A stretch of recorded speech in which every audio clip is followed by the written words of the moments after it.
Balkanlar. Haritaya bakınca Avrupa ile Asya arasında sıkışmış küçük bir bölge gibi görünüyor. Ama insanlık tarihi açısından burası dünyanın en önemli geçiş yollarından birisiydi. Binlerce yıl boyunca sadece ordular değil, çiftçiler, göçebeler, tüccarlar ve farklı halklar da bu topraklardan geçti. Bu yüzden Balkanlar adeta insanlık tarihinin genetik kavşaklarından biri haline geldi. Ama işin ilginç tarafı şu. Bugün Balkan genetiğine baktığımızda buranın sadece göç alan bir bölge olmadığını görüyoruz. Aynı zamanda çok eski soyların korunabildiği bir tür genetik sığınak gibi davranmış. Modern insanlar Afrika'dan çıkıp Avrupa'ya ulaşırken kullandıkları en önemli rotalardan biri yine Balkanlardı. Hatırlarsanız Gürcistan bölümünde refügyum kavramından söz etmiştik.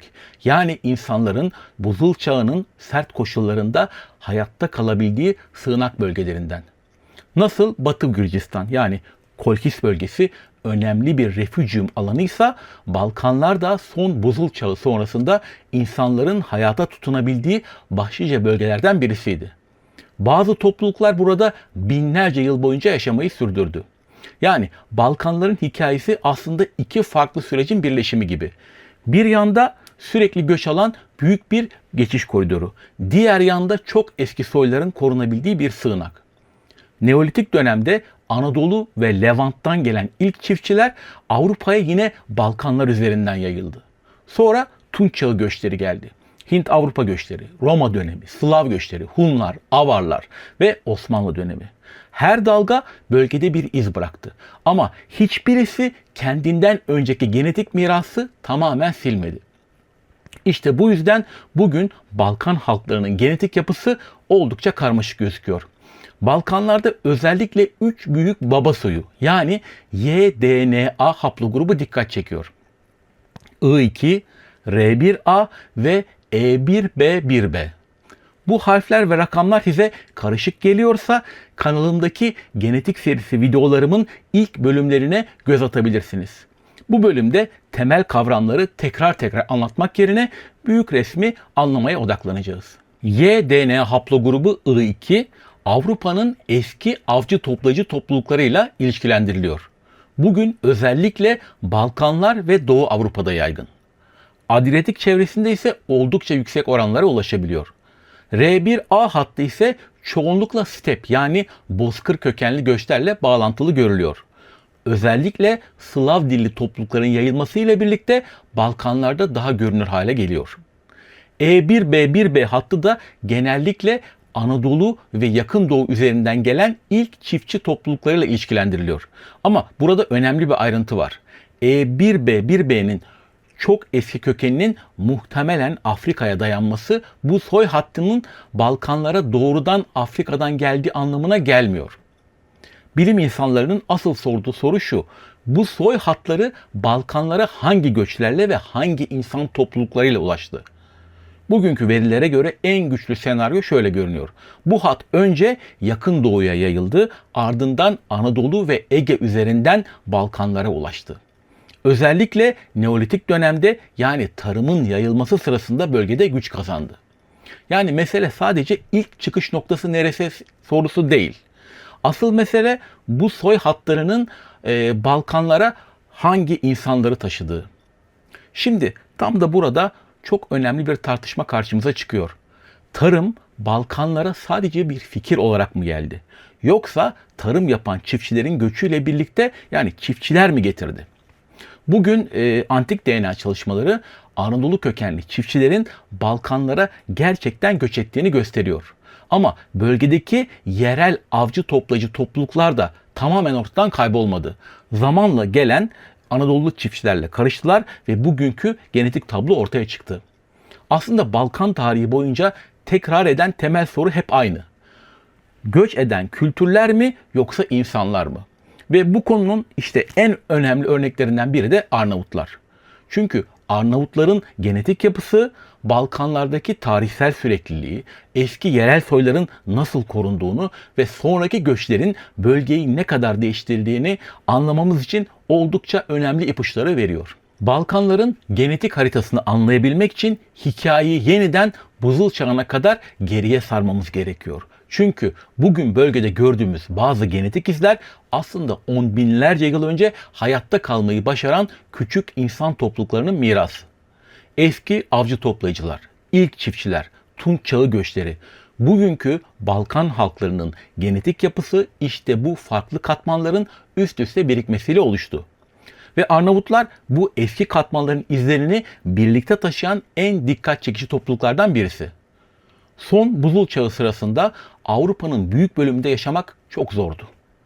İnsan toplulukları daha ılıman ve korunaklı bölgelere çekildi. Balkanlardaki Adriyatik kıyıları da bu sığınak alanlardan biri haline geldi. Bugünkü Hırvatistan, Bosna Hersek ve çevresi. Muhtemelen I2-Y DNA haplogrubunu taşıyan eski avcı toplayıcı toplulukların uzun süre varlığını koruduğu bölgelerden birisiydi. Bu yüzden bugün bile I2'nin en yüksek oranları Batı Balkanlarda görülüyor. Yani bazı genetik soylar binlerce yıl boyunca bu bölgede yaşamayı sürdürmüş olabilir. Üstelik genetik dağılım da bunu destekliyor. I2 hattı Balkanlarda zirveye ulaşıyor.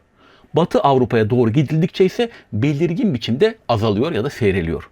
Bu tablo hattın dışarıdan Balkanlara gelmesinden çok Balkanlardan çevre bölgelere yayılmış olabileceğini düşündürüyor I2'nin. Ama hikaye tam burada değişmeye başlıyor. Çünkü binlerce yıl sonra Balkanlara yeni bir göç dalgası ulaşıyor. İlk çiftçiler. Ve karşımıza burada E1B1B soy hattı çıkıyor.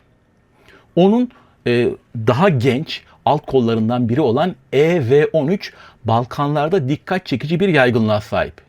Bugün Arnavut erkeklerinin yaklaşık 1/3 bu haplogruba ait. Yani modern Arnavut toplumdaki en güçlü baba soylarından biri. Ama ilginç olan şey şu. EV13'ün hikayesi sadece Arnavutluk'ta başlamıyor. Bu soy hattı E1B1B'nin önemli alt kollarından biri olan EM78 ailesinin bir parçası. Daha eski kökeni büyük ihtimalle Kuzeydoğu Afrika'ya dayanıyor. Fakat EV13'ün asıl büyük yükselişi Balkanlarda gerçekleşiyor. Ve bu yükseliş oldukça hızlı gerçekleşiyor. Yani küçük bir topluluk kısa bir süre içinde çok daha büyük bir nüfusa dönüşmüş olabilir. Araştırmalar bu yayılımın özellikle Balkanlardaki nehir yolları boyunca kuzeye doğru ilerlediğini düşündürüyor. Güney Balkanlardan Orta Avrupa'ya uzanan bu hareket Tunç Çağı göçleriyle de uyumlu görünüyor. Bugün bile bunun izlerini haritada fark edebiliyoruz. EV13 oranları özellikle Güney Balkanlarda zirve yapıyor. Batı Avrupa'ya gidildikçe ise belirgin şekilde seyrederek azalıyor. Genetik analizler yaklaşık 5000 yıl önce Tunç Çağı'nın başlarında EV13 taşıyan küçük bir grubun hızla büyüdüğünü gösteriyor.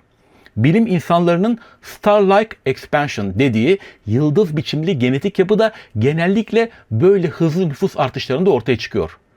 Ama Arnavutlar açısından mesele daha da ilginç hale geliyor. Çünkü Arnavutlardaki EV13 alt kolları hem Batı Balkan hem de Doğu Balkan bağlantıları taşıyor gibi görünüyor. Bu nedenle bazı araştırmacılar Arnavut etnogenezinin İlirya dünyasıyla kabaca Adriyatik Denizi'nin doğu kıyıları, Trakya-Dacia dünyası. Trakya'yı zaten biliyorsunuz. Dacia bugünkü Romanya. Kesişim alanında şekillenmiş olabileceğini düşünüyor. Özellikle Dardanya bölgesi yani bugünkü Kosova çevresi burada sık sık öne çıkıyor. Ve belki de en dikkat çekici ayrıntı da şu. Arnavutlara özgü bazı EV13 alt dalları geç antik çağ ile erken orta çağ arasında çok hızlı bir şekilde çeşitlenmeye başlıyor. Yani bugünkü Arnavut toplumunun şekillenmeye başladığı düşünülen bu dönemde genetik büyüme dönemi neredeyse aynı ana denk geliyor. Bu yüzden bazı genetikçiler EV13'ü yalnızca bir haplogrup olarak değil, Arnavut etnogenezinin temel taşıyıcı soylarından birisi olarak görüyor. Ama Arnavutların genetik hikayesi yalnızca EV13'ten ibaret değil.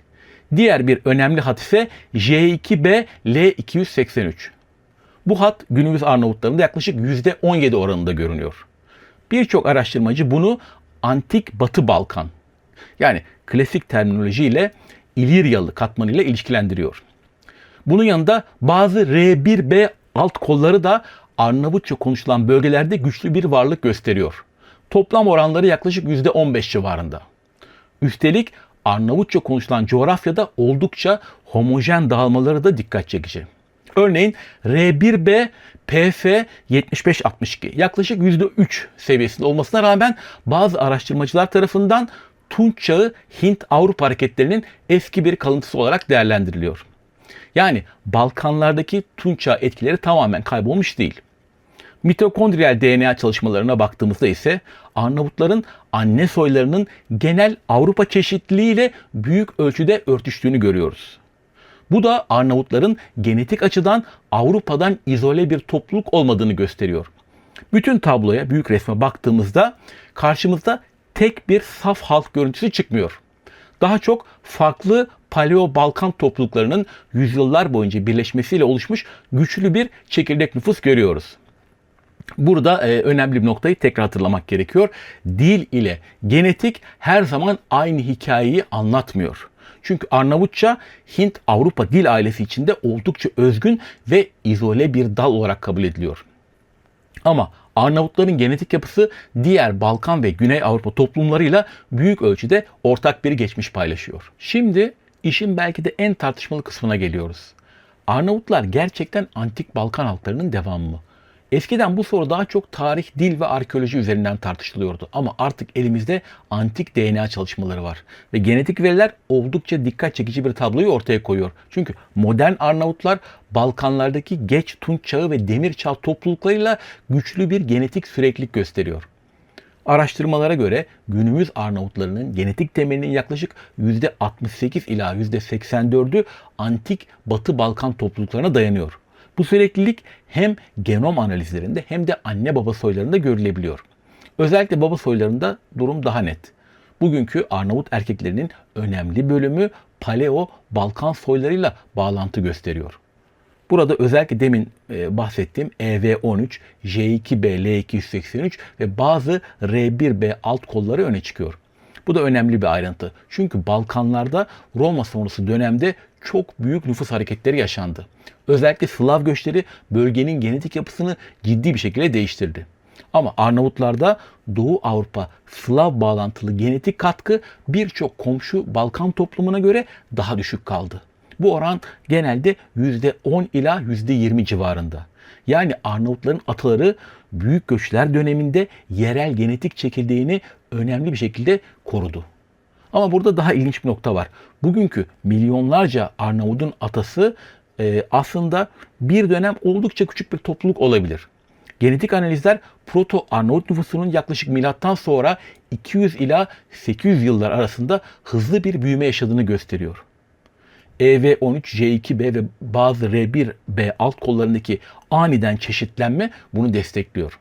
Yani sonuç olarak bugünkü Arnavut toplumunun çekirdeği muhtemelen geç antik çağda şekillenmeye başladı ve ardından hızla büyüdü. İlginç olan şey şu.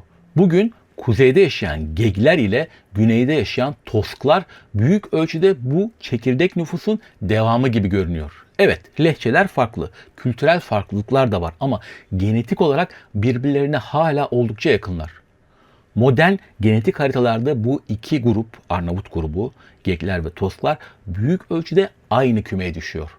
Baba soylarında da benzer atlar baskın. Deminden beri söylediğim EV13, I2, J2 ve R1B. Hatta E1B, 1B ve I-M170 birlikte Arnavut erkek soylarının %50'sinden fazlasını oluşturuyor. Yani köken açısından bakıldığında Gegler ve Tosklar büyük ölçüde aynı tarihsel nüfusun iki farklı kolu gibi duruyor. Peki o zaman neden bugün bu topluluklar farklı hissediyorlar? Çünkü burada devreye coğrafya ve evlilik ağları giriyor.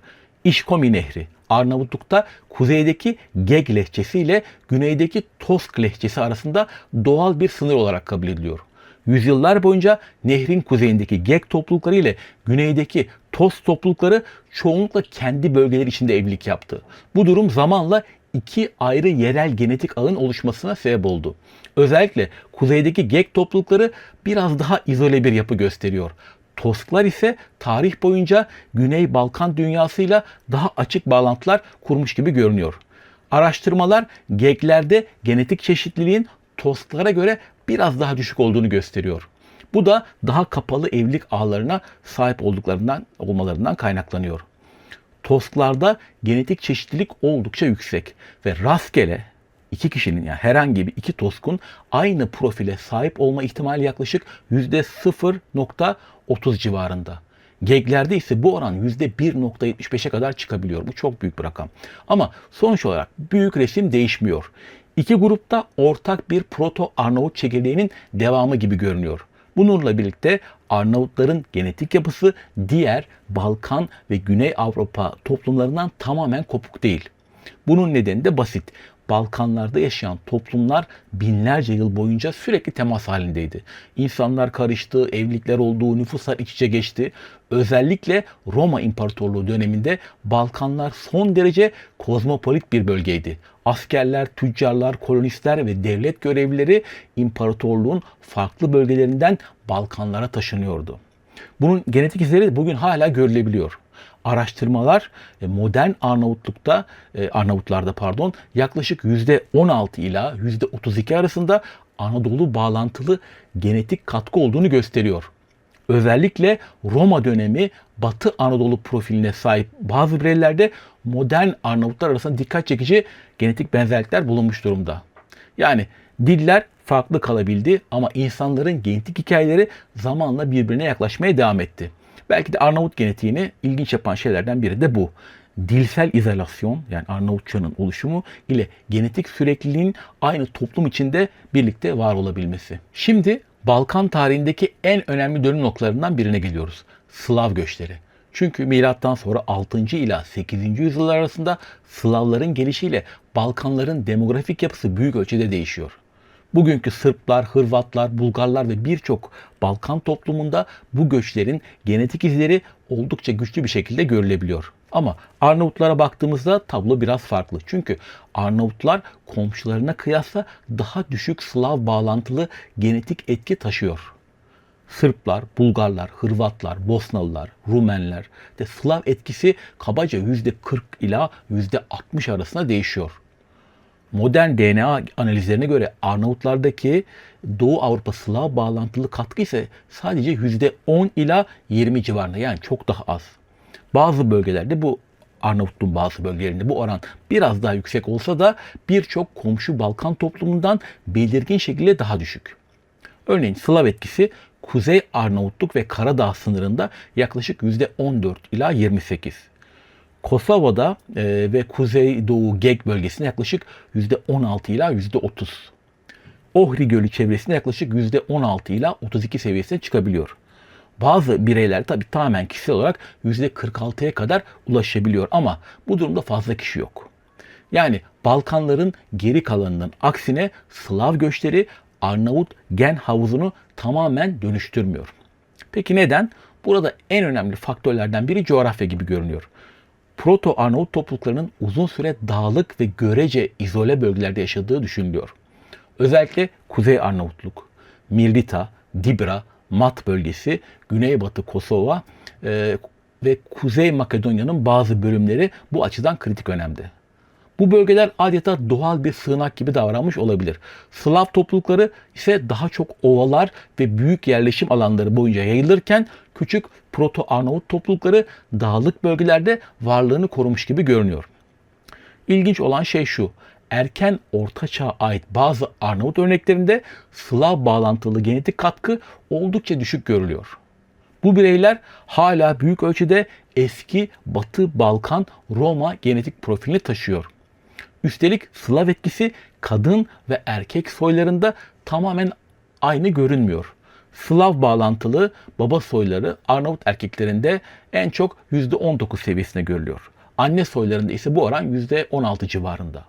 Bu da Slav etkisinin Arnavut toplumuna tek bir büyük dalga halinde değil, daha uzun ve karmaşık bir süreç içinde karıştığını düşündürüyor.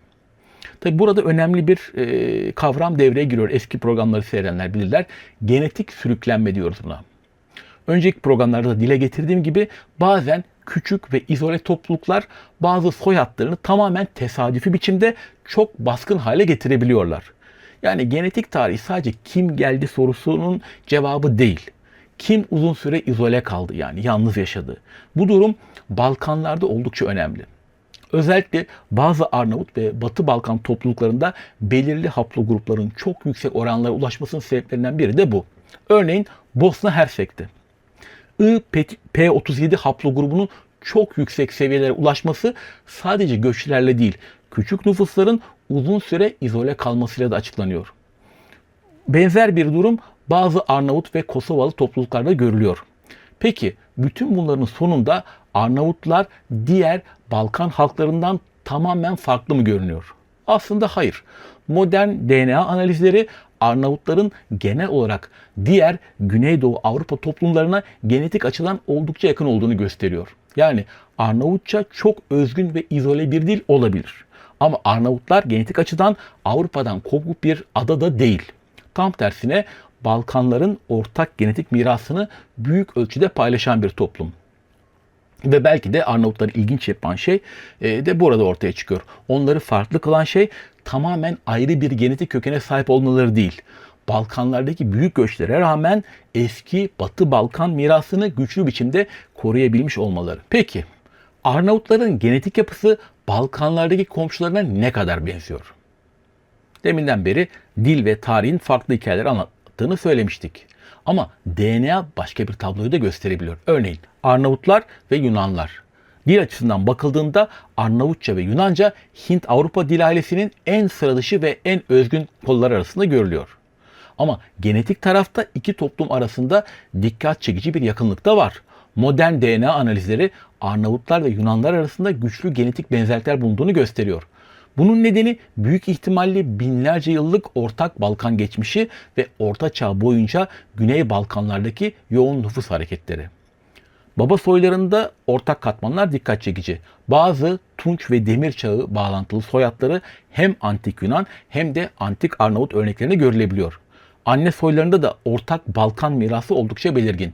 Yani genetik açıdan bakıldığında Arnavutlar ve Yunanlar tamamen ayrı dünyalar değil.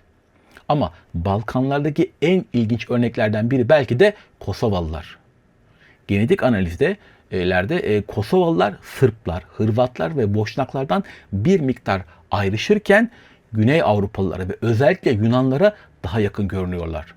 Bunun nedenlerinden biri muhtemelen tarih boyunca daha küçük ve daha izole nüfus yapıları içinde yaşamış olmaları.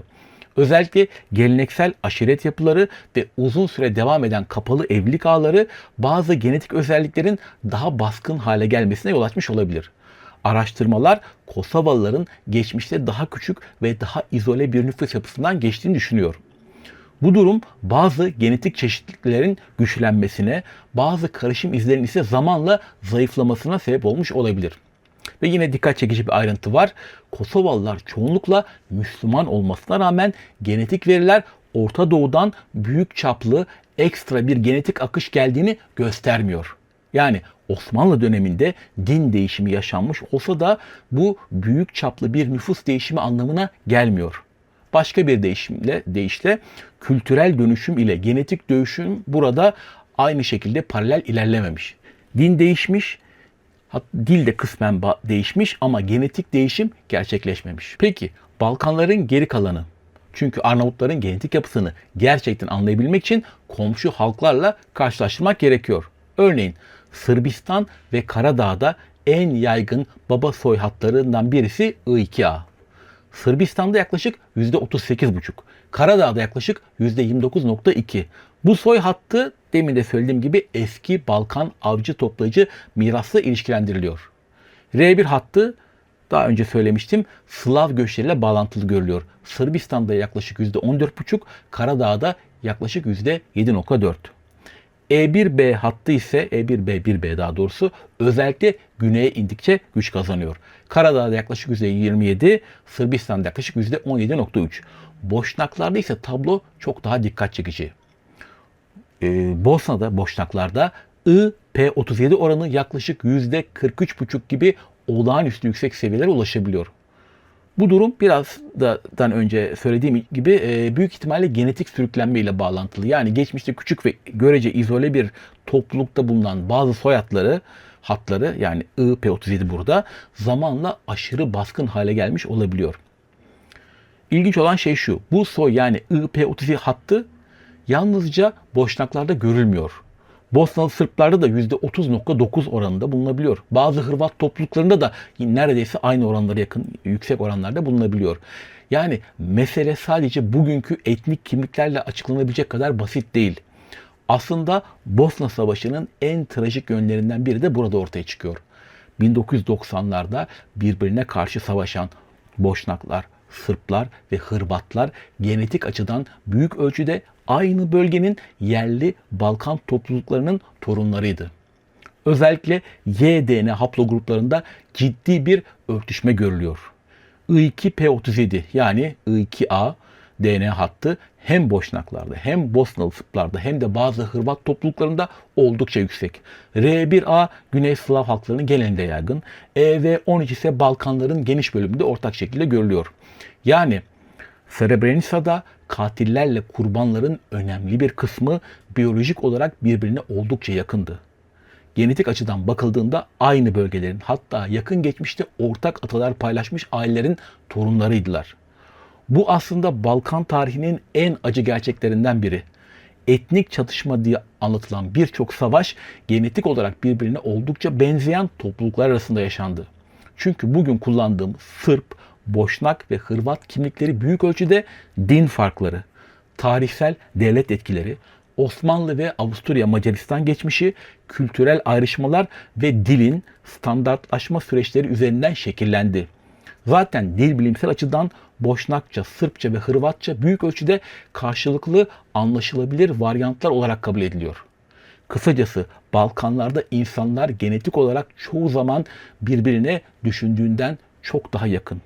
Ama tarih, siyaset ve kimlik inşası bu yakınlığı çok sert sınırlarla ayırabiliyor. Peki Balkan Türkleri ile Arnavutlar arasında nasıl bir fark var ya da benzerlikler var? Burada tablo biraz farklı. Arnavutlarda en baskın soy deminden beri bahsettiğimiz E1B1B. Genel Arnavut popülasyonunda yaklaşık %25 ila 33. Kuzey Makedonya Arnavutlarında birazcık daha yüksek yaklaşık %35. Diğer önemli hatlar ise deminden beri bahsettiğimiz R1B yaklaşık %15 ila 21. J2 özellikle J2B yaklaşık %17 ila %19. Balkan Türklerinde de bu haplogrupların aynıları var. Biraz daha düşük oranlarda belki ama Türklerde özellikle J2A M410 yüksek oranlarda bulunuyor. Bu haplogrup yani J2A M410 özellikle Anadolu, Doğu Akdeniz, Güney Kafkasya, Mezopotamya ve Levant gibi bölgelerle ilişkilendiriliyor. Kuzey Makedonya Türklerinde Anadolu'da en yaygın erkek soyadlı olan birisi değil esas en yaygını J2A M410 oranı yaklaşık %34,9 seviyesinde. Yani %35 neredeyse. Bu da Balkan Türklerinin önemli bir bölümünün tarihsel olarak Anadolu ve Yakın Doğu bağlantılı kökenler taşındığını düşündürüyor. Yani genel tabloya baktığımızda Balkan Türklerinde Anadolu ve Doğu Akdeniz etkisi çok daha fazla görülürken Arnavutlarda Paleo Balkan ve Batı Balkan sürekliliği daha baskın görünüyor. Şimdi Balkan tarihinin en tartışmalı sorularından birine gelelim o zaman. Osmanlı dönemindeki din değişimleri gerçekten Balkanların genetik yapısını büyük ölçüde değiştirdi mi? Halk arasında çok yaygın bir düşünce var. Burada değil, orada. İslamlaşma olduysa mutlaka güçlü bir Orta Doğu genetik etkisi de olmuştur. Üstelik Osmanlı kaynaklarında Anadolu'dan Balkanlara dönem dönem yapılan nüfus taşımalarından bahsediliyor. Genellikle zorunlu. Yani zorla gönderiliyorlar. Özellikle Karaman kökenli toplulukların Bulgaristan'da Deli Orman, Kırca Ali, Dobruca ve Razgrad'da.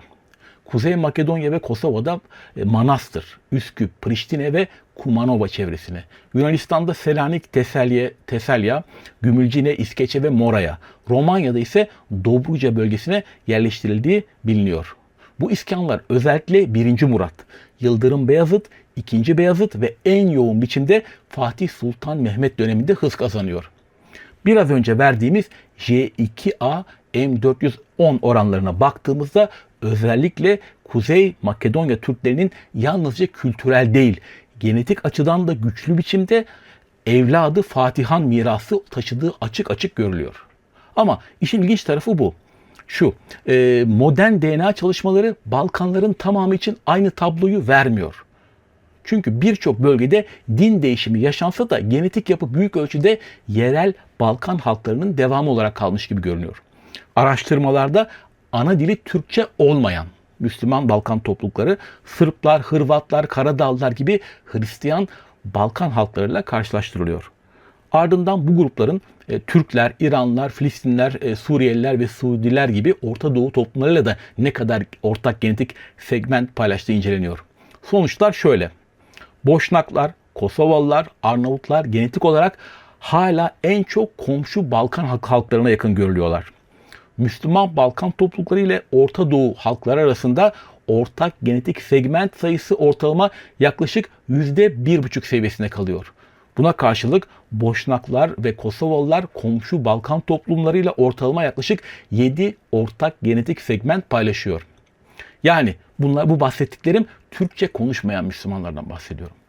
Yani Osmanlı dönemindeki dönüşüm daha çok din, kültür, dil ve kimlik alanlarında gerçekleşmiş gibi görülüyor.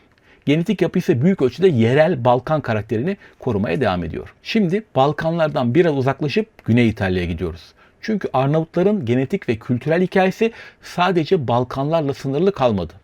Burada karşımıza ilginç bir topluluk çıkıyor. Arbareşler, yani İtalya Arnavutları. Bugün hala Güney İtalya'da yaşayan bu topluluğun büyük kısmı 15. ve 16. yüzyıllarda Balkanlardan İtalya'ya göç etti. Göçün temel nedeni Osmanlı ilerleyişiydi.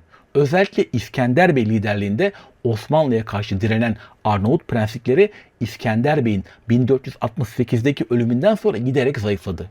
Ardından Kuruja gibi önemli kaleler düştü. Osmanlı kontrolü genişledi. Bazı aristokrat aileler ve savaşçı gruplar İtalya'ya geçti ya da kaçtı.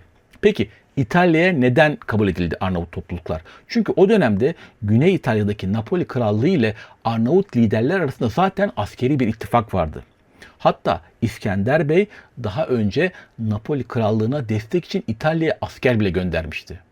Bu yüzden birçok Arnavut savaşçı ve ailelerine Güney İtalya'da toprak verildi. Arbareşlerin yerleştiği başlıca bölgeler şunlar: Kalabria, Sicilya, Basilicata, Molise ve Puglia. Ve ilginç olan şey şu: bugün hala bazı köylerde Arnavutçanın eski bir lehçesi olan Arberişt konuşuluyor. Bizans ritüeli, kilise geleneği devam ediyor. Orta Çağ Arnavut kültürüne ait kıyafetler ve gelenekler korunuyor. Hatta dil bilimciler için Arvanitçe, yani Arberişt hala altın değerinde bir dil. Çünkü bu lehçe modern Arnavutçanın zaman içinde kaybettiği bazı eski özellikleri hala koruyor. Bir de başka bir ilginç detay var.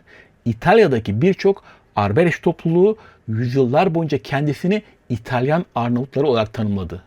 Ama aynı zamanda modern Arnavut milliyetçiliğin gelişmesinde de önemli rol oynadılar. 19. yüzyıldaki Arnavut ulusal uyanışına katkı veren birçok yazar ve entelektüel Arbereş kökenliydi. Genetik tarafı da tablo ilginç. Araştırmalar Arbareşlerin Balkan Arnavutlarından tamamen kopmuş, izole bir topluluk olmadığını gösteriyor. Tam tersine geç Orta Çağ'daki Arnavut gen havuzunun önemli özelliklerini hala koruyorlar. Özellikle bazı Slav bağlantılı soyadlarının hem Arbareşlerde hem modern Arnavutlarda görülmesi dikkat çekici. R1A Z282 ve I-M423 gibi bazı Doğu Avrupa Slav bağlantılı soylar Arbareşlerde belirgin biçimde bulunuyor. Bu da Slav etkisinin Arnavut topluluklarına İtalya'ya göçten önce, yani Orta Çağ'da karıştığını düşündürüyor. Kosova'daki Arnavutlarla İtalya'daki Arbareş toplulukları karşılaştırıldığında genel genetik profilin oldukça benzer olduğu görülüyor. Yani aradan yüzyıllar geçmiş olsa bile temel genetik yapı büyük ölçüde korunmuş durumda. Balkanlardaki en tartışmalı topluluklardan biri de Jevkler. Kültürel olarak kendilerini bazen Balkan Mısırlıları şeklinde tanımlayan bu topluluğun kökeni uzun yıllardır tartışılıyor. Jevk ya da çoğul haliyle Jevjit.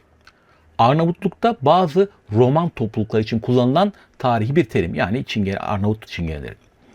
Genellikle Arnavutça konuşan Roman gruplarını ifade ediyor. Ancak kelimenin kullanımı hassas.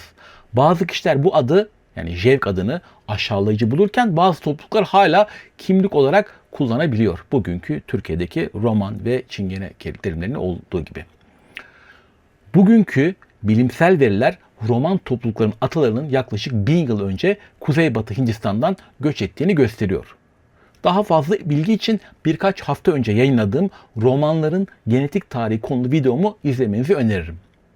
Romanlar Orta Çağ'da Balkanlara ulaştı ve zamanla Arnavutça, Yunanca, Türkçe ve Güney Slav dilleriyle yoğun bir şekilde etkileşime girdiler. Yani genellikle kendi dillerini unutmadılar fakat bu dilleri de öğrendiler. Arnavutluk'taki Roman toplulukları tarih boyunca Jevk, Gabel ve Kurtov gibi farklı gruplara ayrıldı. Bu gruplar arasında dil, yaşam tarzı ve kültürel gelenekler açısından bazı farklar bulunabiliyor. Jevk kelimesinin kökeni tam olarak bilinmiyor. Ama birçok araştırmacı bunun Orta Çağ'daki Mısırlı halk algısıyla bağlantılı olduğunu düşünüyor. Zaten İngilizce'deki gypsy kelimesi de aslında Egyptian kelimesinden türemiş durumda. Yani Mısırlı anlamında. Bunu romanlar programında değinmiştik. İzlemenizi gerçekten tavsiye ederim. Bir de özellikle Kosova, Kuzey Makedonya ve Arnavut'ta kendisini Roman değil de ayrı bir Balkan Mısırlısı kimliğiyle tanımlayan topluluklar var. Neyse, şimdi DNA ne söylüyor ona gelelim. Araştırmalara göre Jevk erkek soylarının yaklaşık %85'i Balkan ve Roman bağlantılı görünüyor. Kuzey Afrika ile ilişkilendirilen E1B, 1B gibi soylar ise yaklaşık %15 seviyesinde kalıyor. Yani mevcut genetik veriler Jevk topluluğunun ana yapısının büyük ölçüde Balkan, Roman kökenli olduğunu düşündürüyor. Bu da bize Balkan tarihinin önemli bir gerçeğini hatırlatıyor. Kimlikle genetik işte aynı konuya geliyoruz, örtüşmeyebiliyor. Aslında bütün videonun sonunda ortaya çıkan en önemli sonuç da bu. Arnavutça oldukça özgün ve izole bir dil olmasına rağmen Arnavutların genetik yapısı Avrupa'dan tamamen kopuk ayrı bir dünya oluşturmuyor. Dil farklı olabilir, kimlik farklı olabilir ama kültürler de bambaşka hale dönüşebilir, dinler değişebilir. Ama genetik geçmiş halkların düşündüğünden çok daha uzun süre birbirine bağlı kalabiliyor. Modern DNA çalışmaları da zaten Balkanlar hakkındaki eski fikirlerin önemli bölümünü değiştirdi. Eskiden halklar arasında farkların çok daha keskin olduğunu düşünülüyordu. Özellikle Balkanlarda. Ama bugün görüyoruz ki Balkan toplumlarının çoğu aynı eski Balkan ve Avrupa gen havuzunun farklı karışımlarına oluşuyor.